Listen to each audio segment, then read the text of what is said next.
Nossa próxima convidada é médica veterinária e diretora administrativa do Conselho Científico Agrosustentável. Hoje a Roberta Zucchi volta ao Noticiário Tortuga para falar das peculiaridades, diferenças e pontos positivos da atividade pecuária na Bacia Leiteira de Luxemburgo. Com você, Cairo.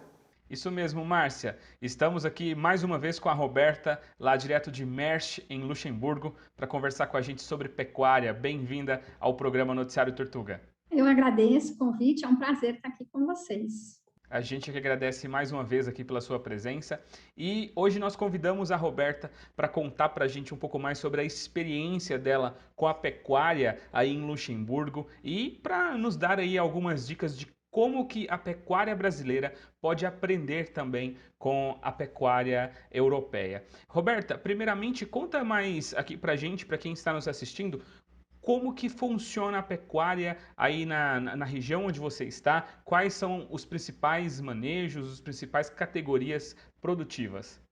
Aqui eu estou na cidade onde tem laticínio, a principal bacia leiteira. E é bem interessante, ela é baixa, tem 220 metros do mar. Então, apesar de ter neve no país, é bem pouquinho a neve que tem aqui. Normalmente o pasto está todo verdinho. Daqui eu vejo as montanhas, eu vejo as vaquinhas, inclusive, do apartamento, bem próximo, a cidade é pequena, como a maioria das cidades aqui, e nós somos rodeadas de propriedades. É um país que é eminentemente agrícola, é bastante rico, né? Tem todo um perfil, e ao mesmo tempo ele mantém essa questão da propriedade, ele fomenta bastante a propriedade, que é a produção de alimentos. Então, existe toda essa política de manter, de fato, uma produção agrícola forte. Aqui, a propriedade de leite é o que você tem de mais forte, então você tem que ter agricultura para ter comida também para essas vacas. As propriedades, elas são bastante tecnificadas. Você tem o padrão de ter 2 equipamentos, 2 robôs, né, para ordenha, e o Estado mesmo facilita a obtenção dessa tecnologia, que tenha financiamento, que tenha benefícios, desde que cumpra bastante dessas especificações. E uma dessas especificações você estava me contando que é a genética. É necessário que o produtor invista numa boa genética para ele ter aí essas liberdades, né? Exatamente, porque quando você fala de um animal, se você vai tirar 5 litros de leite ou 50, que seja, você tem todo um custo de preparação do animal, né? Você tem um custo do tempo da pessoa que está ali dentro, e numa ordenha ele vai ter uns minutos a mais, óbvio, mas o custo que você tem operacional por animal, ele acaba sendo muito mais alto. O Estado, ele não financia se não for animal registrado, se não tiver em controle leiteiro, no caso das granjas leiteiras. Então, existe toda uma busca da tecnificação, de buscar o máximo possível nas questões, por exemplo, nutricionais também. Então, ele tem que ter um melhor aproveitamento nutricional, assim como da genética.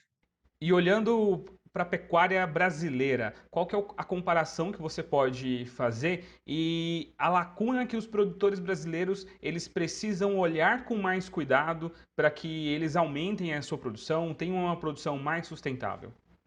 Cheguei em setembro de 2020, e aí questionei, né, a fase que está plantio, porque aqui tem neve, né, tem partes que fica com bastante tempo com neve, como é que as coisas funcionavam, e aí eu comentei que no Brasil tinham 2 safras, tem a safrinha, e o cara falou assim para mim, e a neve?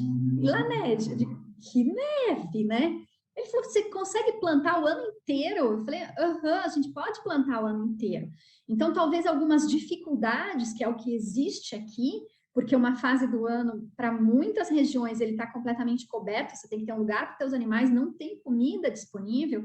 Essa falta, né, essa demanda faz com que você crie subsídios para poder passar por cima dessa dificuldade. Então, o Brasil precisa aproveitar melhor esse benefício ambiental que ele tem, e profissionalizar mais em algumas áreas. Então, a gente pode aproveitar mais, a gente não precisa derrubar mais nada, a gente tem área suficiente para produzir muito além do que a gente está produzindo. Tem que investir em genética, tem que investir em uma nutrição adequada, porque um animal que não está bem nutrido, ele não vai produzir bem. Se você não tem uma genética, não tem como exigir do animal, ele não vai te dar o que ele não tem.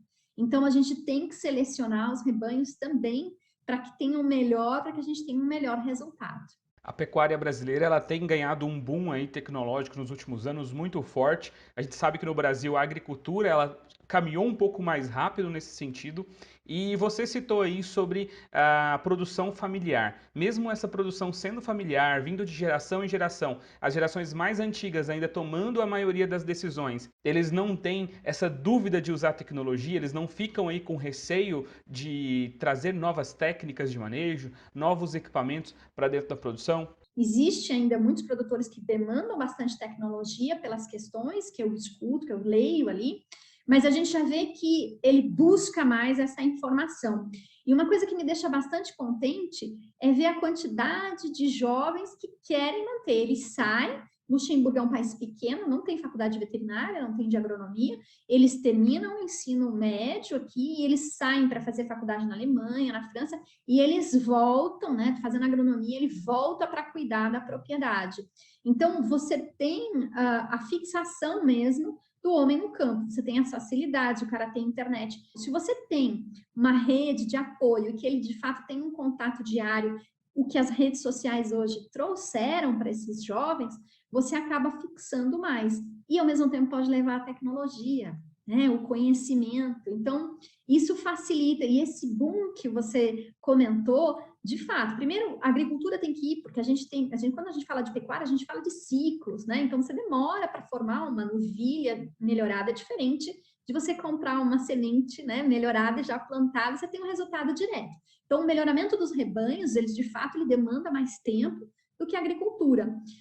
Mas também você tem esse boom dentro de um período que não teve da agricultura, que é a chance da gente ter uma comunicação maior pela internet. A gente só precisa ter mais rede, mais acesso, mais cobertura para poder também acender e dar voz a todos esses que precisam. Roberta, muito obrigado mais uma vez pela sua participação aqui no nosso programa de hoje e tenho certeza que em breve a gente volta a se falar. E qualquer novidade, você é bem-vinda novamente aqui no nosso programa. Obrigado. Eu agradeço. Quem sabe um dia a gente faz em loco numa propriedade, ver a tecnologia.